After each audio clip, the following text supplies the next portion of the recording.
Ahora vamos con Lady. Sí, economista. Ya, comparte la pantalla, por favor, para aclarar la inquietud que tenías.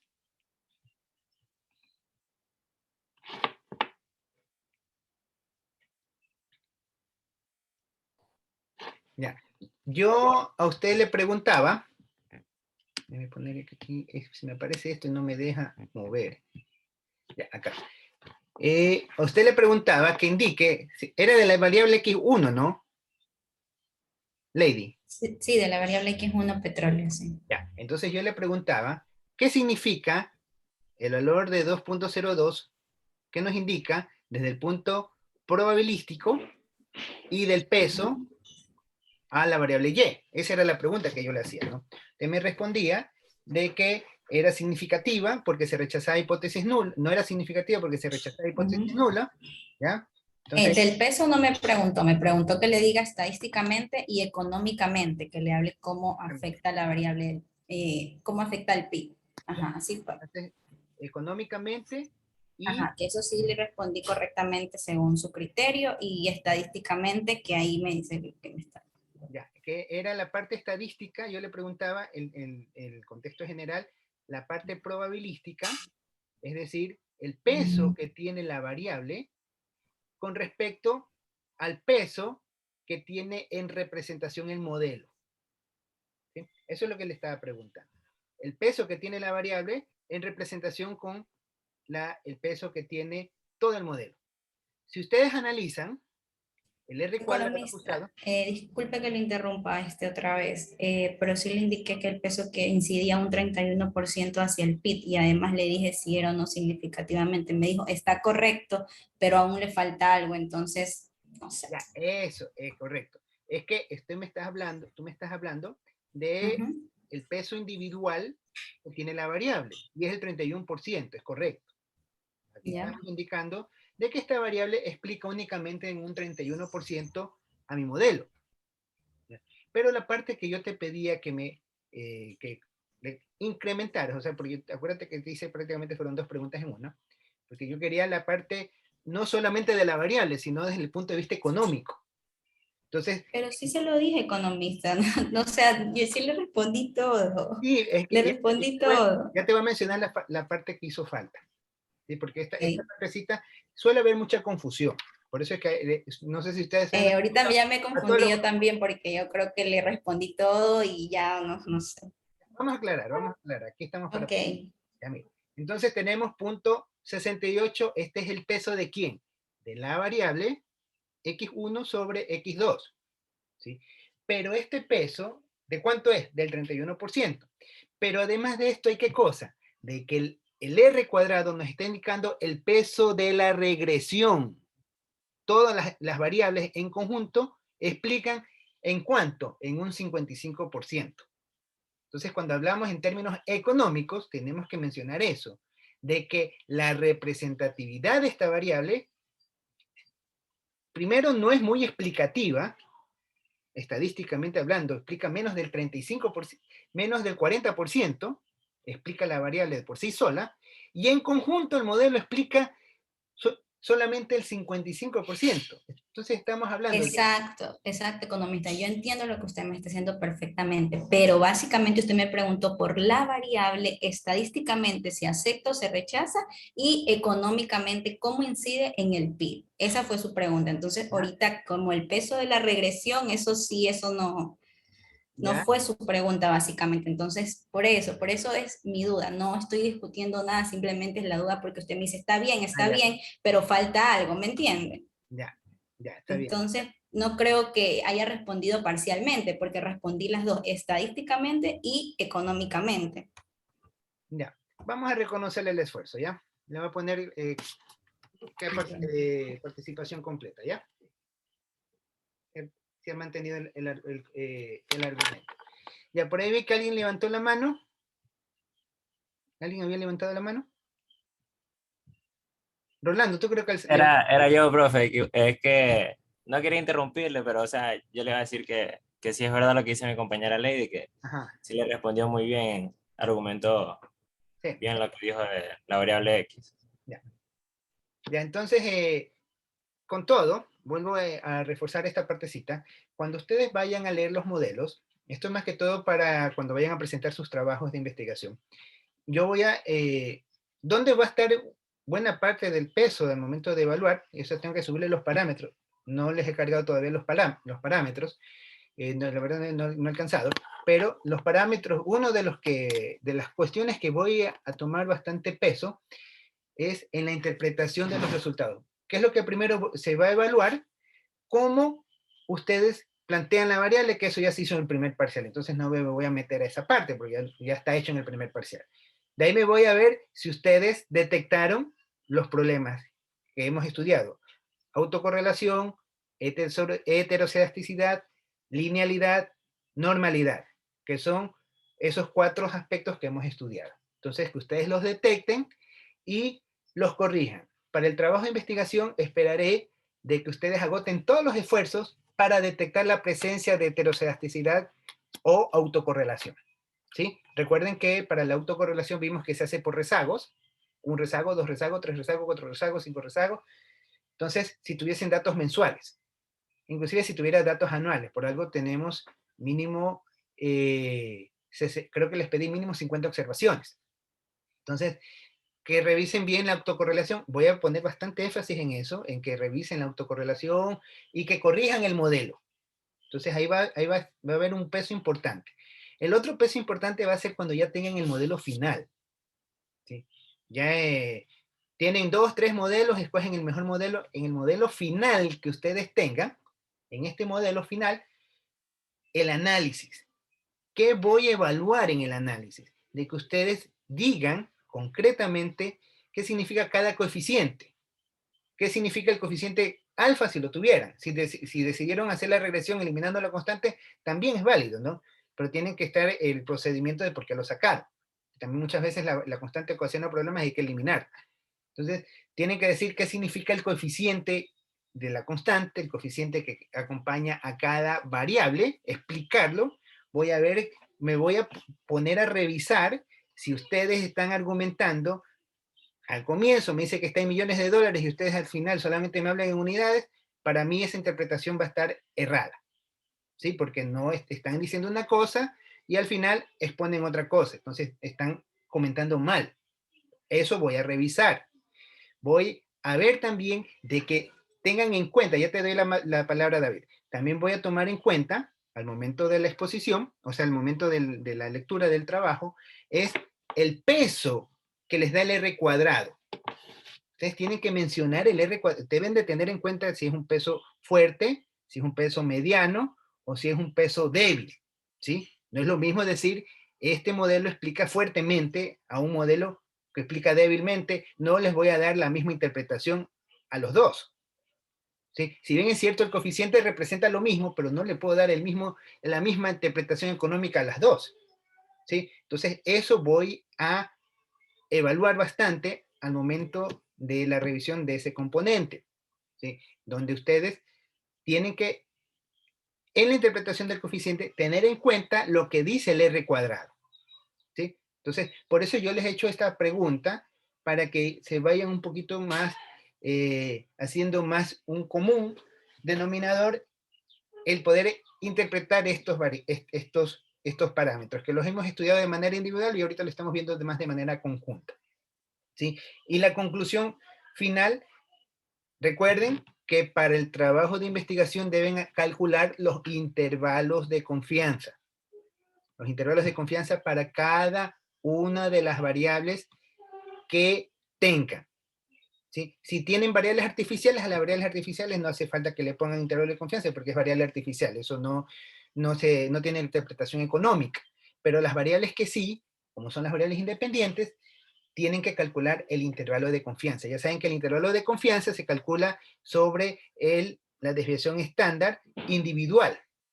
Y cuando hablamos del intervalo de confianza de la regresión de la Y, ustedes ya saben de dónde tienen que sacar la desviación estándar, que era la pregunta que le hice a algunos grupos hace un momento. Entonces, esas cositas voy a revisar, voy a evaluar, voy a ponerme a leer esas partecitas. Como son, creo que 4 o 5 grupos, voy a leer esa parte, la voy a evaluar. ¿sí? Entonces, eso para que por favor lo tengan en cuenta al momento de presentar el trabajo de investigación. Y también el último componente que se va a revisar, si bien es cierto no tiene mucho peso, pero también se lo va a considerar, es el tema de la proyección, ¿sí? Para que ustedes ya vayan un poquito practicando, ya por lo menos vayan teniendo una noción de cómo hacer una proyección por medio de series, ¿sí? Que es lo que vimos el día de hoy al comienzo de la sesión de la clase, ¿no? Eso sería todo. Vamos a ver con las notas. Igual con las notas que creo que no se las he dado al curso, ¿no? No al curso, sino al grupo. Sí, profe, eso era, por eso había calzado la manita. Ya, Nora. A ver, entonces ustedes están aquí, Zambrano, Lourdes y todo, ¿no? Ya. Entonces acá tenemos, con respecto a la carátula, los integrantes, esto está bien, ¿ya? Las pruebas globales e individuales, al final, contestaron parcialmente. Cuando hice las preguntas, solamente contestó parcialmente el que le hice la pregunta. Profe, pero eso era individual, pero profe, usted Sí, pero en la diapositiva están. En el trabajo de investigación. Claro, eso sí está en la diapositiva y en el trabajo. ¿Ya? A ver, póngalas para ver. Claro, economista. Yo cerré todo, profe. Sí, tiene Yo razón. cerré todo, profe. Póngalas para ver. Yo cerré todo, profe. Póngales. Pero eso sí está en la diapositiva, Póngale incluso diapositiva. está cargada en el aula, profe, no. No, póngalas ahorita. No, es que ya apagué la esa, profe. ¿Ya? Ahí sí no sé si alguien uno de los muchachos esté. Yo voy a compartir, Compártala. Para de una vez tener la calificación. Ya, las pruebas individuales. ¿Ya? Ahí es pruebas individuales. A ver, ustedes aquí han analizado la probabilidad de cada uno, las respuestas, ¿ya? ¿Solo eso tienen de pruebas individuales? La validez de cada variable, el coeficiente F, ¿ya? ¿Qué más tienen de pruebas globales? ¿Solo esas dos páginas?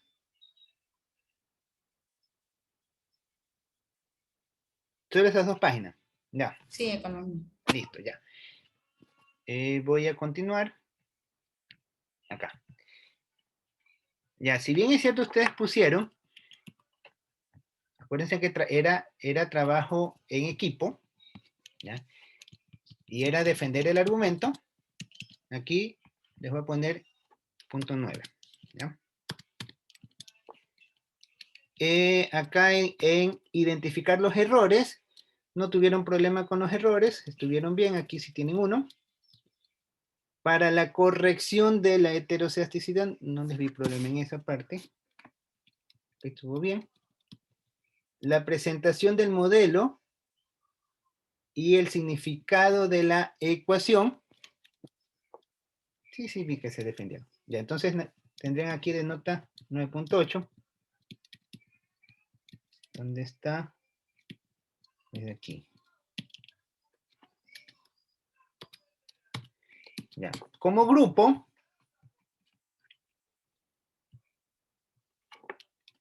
las preguntas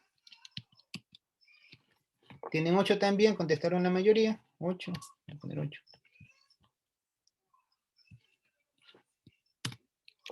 Ya, y la nota individual, Zambrano contestó correcto, ya tiene 10. Lourdes, parcial. Karen, también parcial. Ahí viene lo parcial, profe. Ahí sí le acepto lo parcial. González, él contestó correcto. Y David también. Ya. Entonces, ahí esa sería la nota que les va. Listo, profe. Ya listo. Vamos con el siguiente equipo. Ya. Dale, Alejandra. Ya le comparto pantalla, profe. Ya listo. Y ahorita ya está habilitado. Pero ya me puedo retirar, ¿no? Ya no. No hay problema. Gracias, Igual, tengo cosas que hacer. Tengo cosas que hacer. Ya, a ver.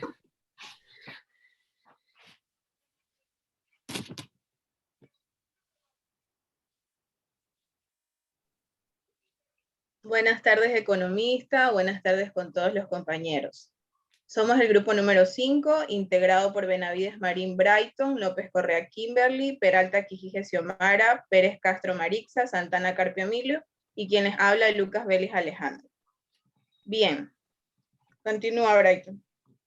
Nuestro tema es la evolución del PIB frente a las variaciones de las exportaciones de flores, banano, avena y madera en los periodos 2008-2020. Cabe mencionar que todos los datos han sido extraídos del Banco Central del Ecuador y TradeMap. Toda esta información está expresada en una misma línea de tiempo. En este caso hemos tomado los datos en series de tiempo trimestral y está evaluada en millones, expresada en millones. Continúa Brighton. Bien, nuestra hipótesis planteada es, ¿será que las variables de exportaciones de banano, de flores, banano, avena y madera inciden en la evolución del PIB? Ya, la hipótesis nunca se plantea en forma de pregunta. Ojo a eso.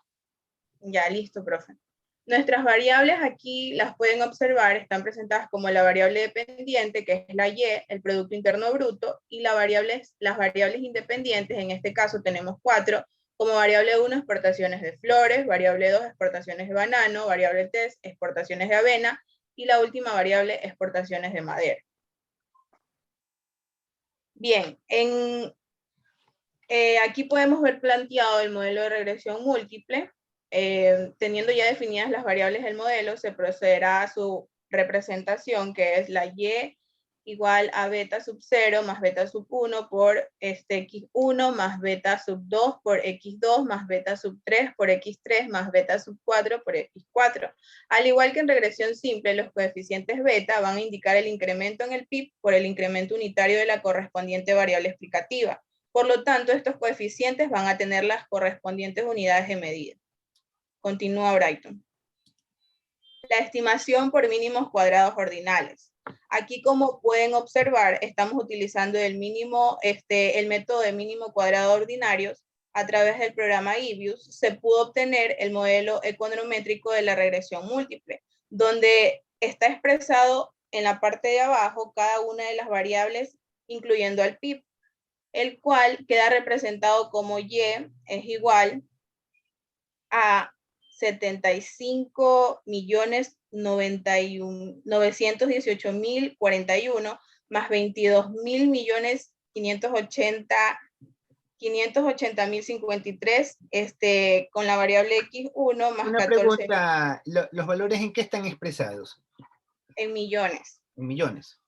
Sí, en millones. Bien, ya como vimos, está planteada allí la ecuación. Continúa, Brighton, por favor. Continúa mi compañero.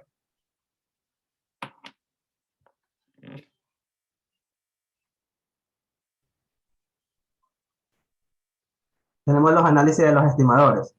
B sub 0 nos indica que si nos hacen exportaciones de flores, banano, avena y madera, el PIB promedio será de 7.591.844. B sub 1 nos indica que por cada unidad de exportación de flores que se exporte al exterior, el PIB se incrementará de 22.580.000.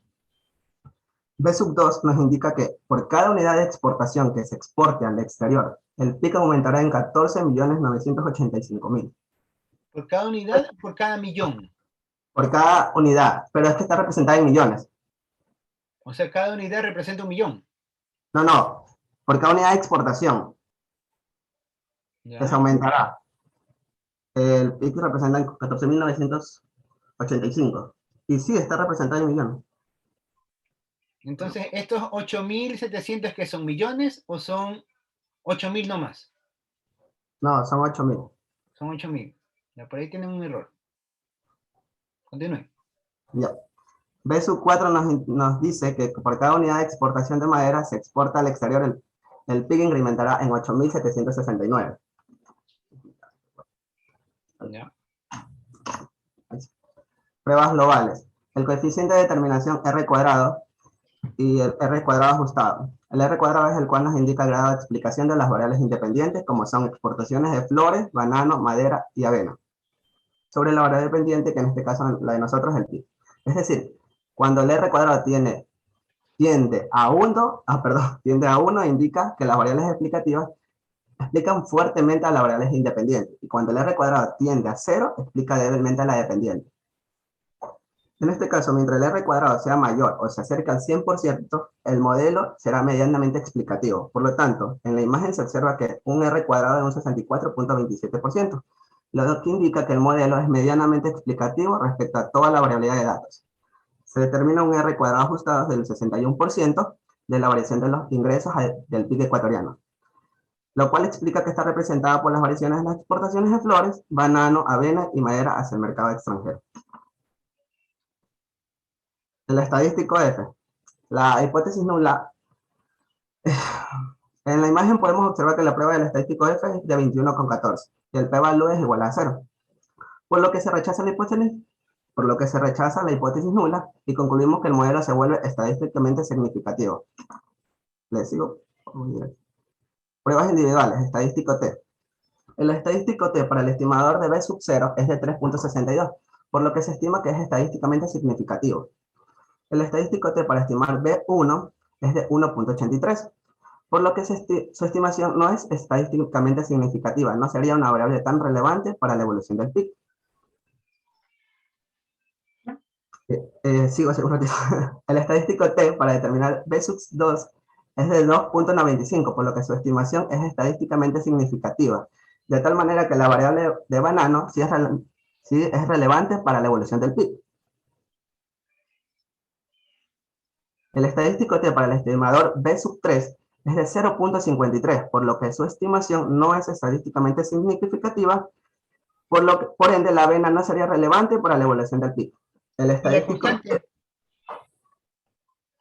¿Y la constante? ¿Qué pasa con la constante? La es B sub... es B sub 0. Ah, ya. Es 3.62, así le dije, se estima así. Sí, está bien. Perdón, me faltó uno. El estadístico T para el estimador B sub 4, es decir, 0.71, por lo tanto, su estimación no es estadísticamente significativa y la variable madera no sería relevante para la evolución del PIB. A continuación, mi compañero. Ya, está bien. Buenas tardes. Sigue la presencia de heterocedasticidad y el método gráfico. La heterocedasticidad se da cuando la varianza no es constante en términos del error.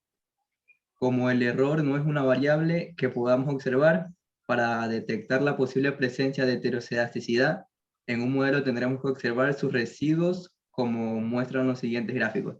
Ahí están desde la variable x1, que es las flores, la x2 el banano, la x3 la avena y x4 la madera.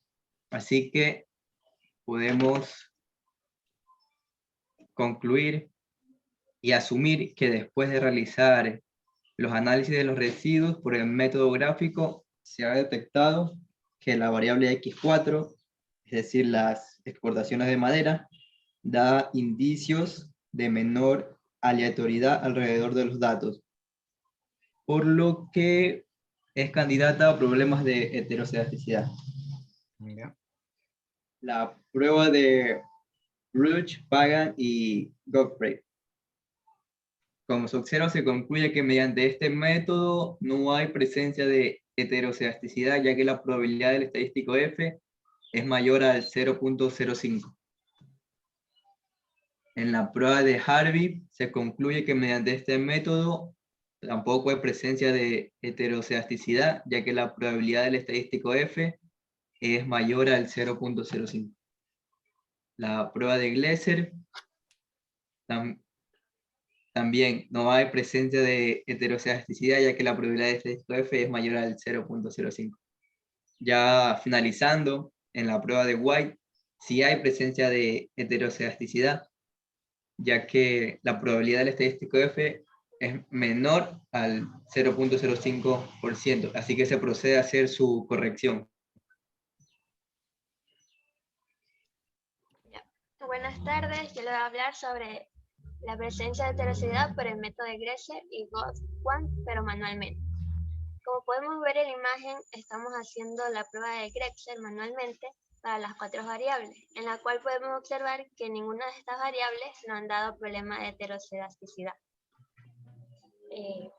La siguiente. Y por el Goldschmidt, como anteriormente vimos en el método gráfico, podemos observar que la variable 4, que es la madera, nos daba problema de aleatoriedad, por lo cual decidimos hacer este método con respecto a la variable 4. En este caso se ordenaron las variables de forma ascendente con respecto a la variable madera. En nuestra muestra se divide en 3 partes, para así poder sacar la estimación de la ecuación con las 17 primeras observaciones y luego con las 17 últimas observaciones. Luego de eso tenemos que dividir la suma de cuadrados residuales de la regresión final dividido para la suma de regresiones, para la suma de cuadrados residuales de la regresión inicial, que esto nos da como resultado un 0.4408. Después se calcula la función de distribución Fisher y representamos en el cuadrito del espacio de eView, ponemos el comando igual @fdis, ponemos el resultado que nos dio de la operación de la división de la suma de cuadrados residuales, y después de eso la coma, pues, tenemos 15, ya que son los grados de libertad. Tenemos 17 observaciones y 2 variables, por eso tenemos 15 los grados de libertad. Y como resultado nos da 0.9381. Se concluye que la variable 4 en este método tampoco nos presenta problemas de heterocedasticidad, como se había asumido anteriormente. Correcto. Ahora identificamos la presencia de heterocedasticidad y corrección por método de White. Como ya sabemos que nos presentó en la variable 4, asumimos hacerlo por el método de White, por el cual se ajustó la presencia de heterocedasticidad, teniendo como resultado que tenemos un R cuadrado casi igual. No nos varió tanto, pero el que sí nos varió fue el Durbin-Watson, que nos llevó a 1.19. Y como también podemos observar que el estadístico T en la variable X1, las flores, su probabilidad se redujo a un 0.002. También otra cosa que se incrementa, regrésale por favor a la pantalla, normalmente el principal impacto que se da cuando se corrige la heterocedasticidad va a estar aquí, en la desviación del error, aquí y acá. Ustedes comparen acá estos elementos, el principal impacto se va a dar aquí. Mira cómo tienes aquí un valor de 2 millones. 2.090.000, aquí te baja, también sigue manteniéndose en 2 millones, de 12 te baja 9, de 5, ¿sí ves? Aquí es donde se va a dar principalmente, ahí es donde principalmente se va a dar el impacto. Aquí en este caso, por la distorsión de los residuos, se te corrige el Durbin-Watson, se ajustan los residuos. Quiere decir que este modelo muy posiblemente no tenga problemas de autocorrelación, pero habría que ver la autocorrelación seria. Ya, continúa. Ya, ahí sigue mi compañero. Bueno, como podemos ver, vamos a pasar al test de normalidad. Por medio del histograma de frecuencias podemos observar que tenemos normalidad en los residuos, ya que nuestra kurtosis es de 1.99 y está entre el rango de -2 a 2. Y el Jackie-Beer y la probabilidad son excelentes. En este caso no habría problemas de normalidad. Estamos normales. Perdón. Ya, ahora vamos a la identificación y correlación de autocorrelación. Pues por el método del residual serial correlación, pudimos encontrar que presentamos problemas. Por lo tanto, procedimos a la autocorrelación mediante la creación de una variable ficticia, obteniendo como un nuevo resultado un Durbin-Watson de 2.2, que es algo muy bueno para la regresión. Ahora, identificación de linealidad por medio del test de Ramsey. Nosotros, por medio del test de Ramsey, realizamos el análisis y se observó que sí se tiene problemas de linealidad. Ahora, al final nos quedamos con un modelo ya estimado, que fue ya con la variable ficticia. Al haber realizado todas las operaciones y correcciones que se han obtenido, obtenemos el siguiente modelo estimado. Y como ven, tenemos una nueva tabla donde nos indica que si no se hacen en B sub 0, si no se hacen exportaciones de flores, banano y avena, el PIC promedio sería de 8.497.425. El B sub 1 tendríamos que si no se exportan las flores, no se incrementaría, no habría un incremento del 14.946. En el B sub 2 de lo que es banano, no habría un incremento de 12.576. En B sub 3, si no se exporta la avena, no habría un incremento de 3.683. Y en la B sub 4, que es madera, no es tan relevante, no es tan relevante como se parecía, pero sí se incrementa, si no se exporta, no habría el incremento de 15.479. Eso sería todo. Ya. Ya listo, gracias. Entonces vamos a ir con las preguntas. Ya vamos con las preguntas. Entonces, caramba. Aquí. Ya. Ustedes son el último equipo.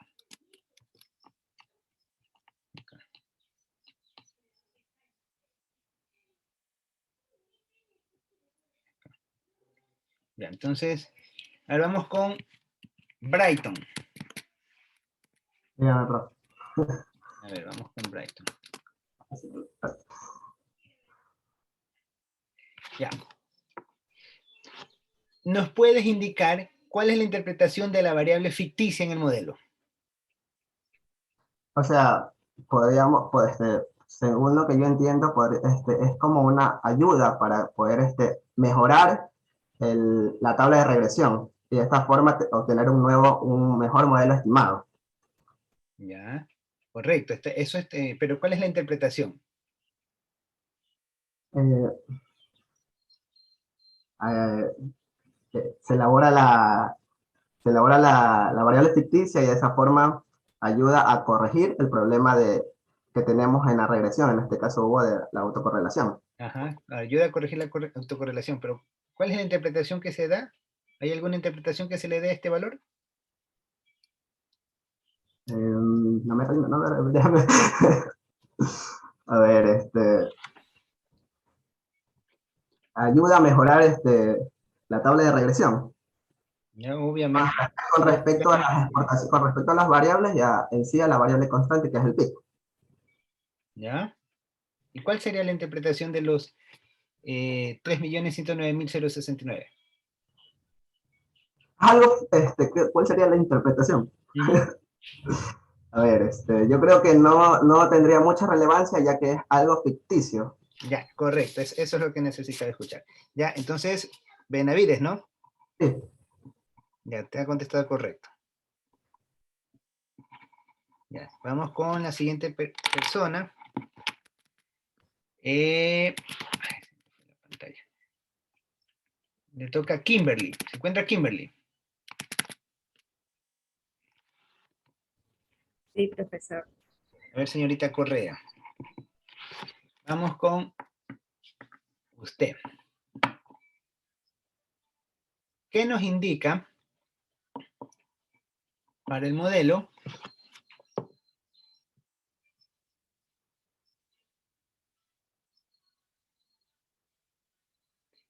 el valor de los 2.060.971?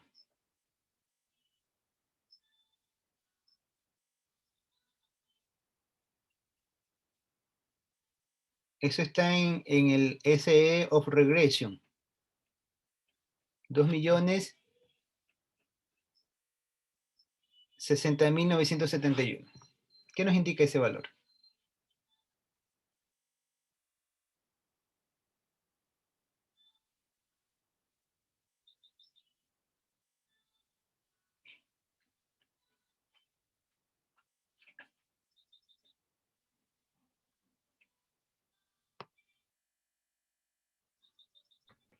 A ver, ya. ¿Qué es la dispersión de los valores con respecto a la media? La dispersión de los valores con respecto a la media. ¿De cuál media?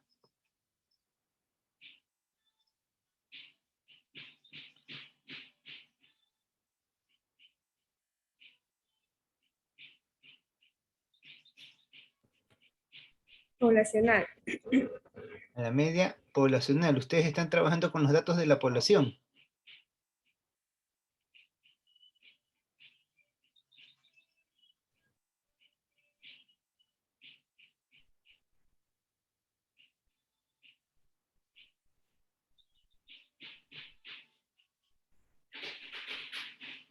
No, es de la muestra, profesor. ¿Ya? De la muestra. Ujú. Entonces, ¿qué significa, qué nos indica esos 2.060.971? ¿Me repite de nuevo? ¿Qué significan esos 2.060.971? ¿Qué indican? ¿Qué significa?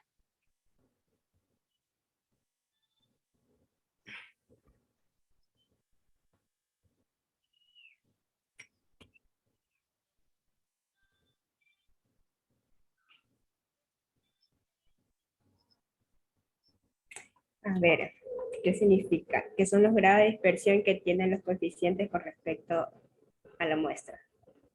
Ya, está bien, está bien. Es Correa, ¿no? Ya vamos con... Sí, López. Sí, Correa López. ¿Es López o Correa? López Correa. No sé, es que, es que veo el Correa. Ya. Ya, le toca a Marixa. Sí, profe. Ahora vamos con Marixa. Marixa, ¿nos podrías indicar, por favor, si tenemos un modelo donde X3 explica solamente casi el 22%, ¿por qué la consideras? En la variable X3. Porque está incluida en la teoría económica. Igual es relevante para Ya, ¿qué dice la incrementar teoría económica respecto al modelo que ustedes están presentando? que las exportaciones que hace el Ecuador incrementa al PIB ecuatoriano. Ayuda, facilita, porque el PIB ecuatoriano se basa en los productos finales que elabora un país. Ya, correcto. Ya, correcto. Ahí lo que le faltó siempre recuerden, cuando se refieran a la variable, tomen en referencia a lo que dice el R cuadrado. En este caso, si bien es cierto, explica débilmente, o explica muy poco su incidencia de la variable independiente X3 sobre la variable Y, pero además de eso tenemos que el modelo es robusto, entonces, porque explica un 74%, entonces esos datos son poco, pero es robusto. ¿Sí? Entonces es un modelo que se puede decir que está dentro de lo razonable, porque no podemos ir en contra de lo que dice la teoría económica. ¿Ya? ¿Está bien, señorita? Me olvidé tu nombre. Marixa Pérez, ¿no? Sí. Pérez, ya, está bien, correcto. Vamos con el otro participante, ya para ir finalizando. Santana, Emilio Santana. ¿Se encuentra Santana? ¿Sí vino? Sí, sí. Sí está. Ya. A ver, Emilio. Vamos a ver, Emilio. Indícame cómo sacaríamos el intervalo de confianza para la constante.